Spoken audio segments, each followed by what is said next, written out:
Prime Minister announces 12 days of mourning in honor of the late Queen Elizabeth II, opens St. John Bosco Vocational Training Centre in Manchester, and hosts Education Town Hall. You're watching Jamaica House Weekly. I'm Anthony Morgan.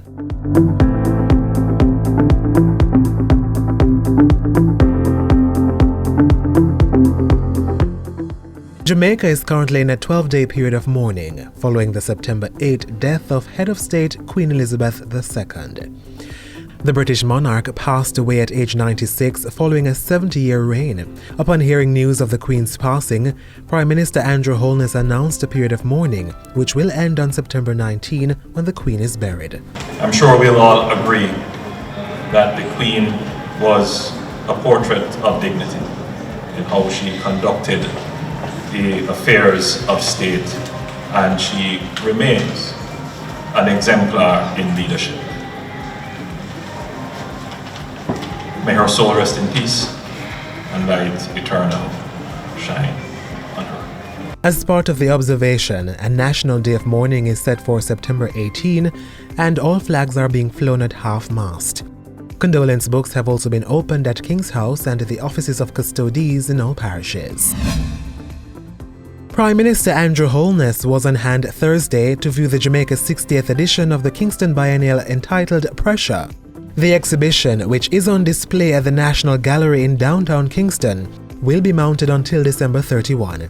It features artwork from 24 Jamaican artists based locally and in the diaspora. The Prime Minister also received over 30 pieces of artwork on behalf of the National Gallery. They were donated by the estate of the late Jamaican artist Dr. David Boxer. Some of the artwork, which includes sculptures and paintings, have been donated to the government for placement in the soon-to-be-built Houses of Parliament complex at Hero Circle. Our Parliament will be not just a building, it will be a monument to Jamaica, a monument to our struggles for freedom, a monument to our independence, a monument of our sovereignty, a monument of our freedom, and the symbolization of our aspiration for greatness. So it is important that within that monument is a collection of our great art, which is, again, a symbol of our culture. The award you receive this evening is not only to recognize your achievements, it is also a symbol of appreciation of your mission of molding the most important asset of our island nation, our youth. Prime Minister Andrew Holness commending the 2021 and 2022 recipients of the Prime Minister's Medal of Appreciation for Service to Education. The award ceremony was held on Thursday evening. 80 educators were recognized for their service to the sector. By Friday, the Prime Minister was at Jamaica College hosting a face-to-face town hall meeting on education. He told the gathering that the Ministry of Education and Youth was finalizing the creation of internal units to carry out the recommendations outlined in the Reform of Education in Jamaica 2021 report. Mr. Holness asserted that for education transformation to take place, the ministry had to embrace the change and alter its existing framework. The Prime Minister also revealed that the process of recruiting a Chief Transformation Officer had begun. The Chief Transformation Officer will complement the work of the Education Transformation Committee, which is led by Dr. Adrian Stokes. The transformation must be internal. The ministry itself must embrace the transformation. The ministry itself must see the benefit of the transformation, and the people in the ministry must lead the transformation.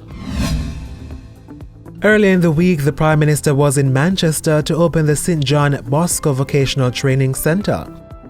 The institution offers certification from the Ministry of Education and City and Guilds and the Heart NSTA Trust, as well as apprenticeship. These will be offered in the areas of culinary arts, agriculture, information technology, customer service and contact center, as well as office applications. Mr. Holness has urged more institutions to align their program offerings to supply in-demand jobs across new and emerging sectors. Now, all of these are very important skills that serve, for example, the quick service industry, our hotel and hospitality industry, our BPO services. These are critical skills, and they are skills that are required in these expanding service areas.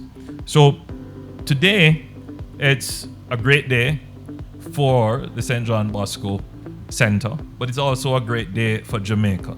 The Prime Minister says government is taking a deliberate approach to training the labour force to meet the local and international demands. According to Mr. Holness, labour training could become an industry as the country has sufficient institutions to prepare persons to provide local labour as well as export labour to other countries.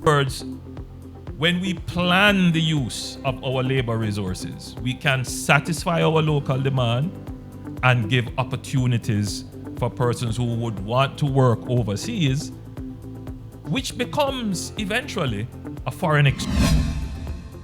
And last Monday saw the Prime Minister in discussions with the President of the United Nations General Assembly's 76th session, Abdullah Shahid.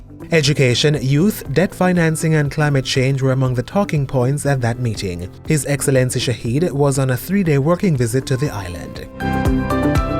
And that's it for Jamaica House Weekly. Be sure to join us next time for more of the news stories coming out of the office of the Prime Minister.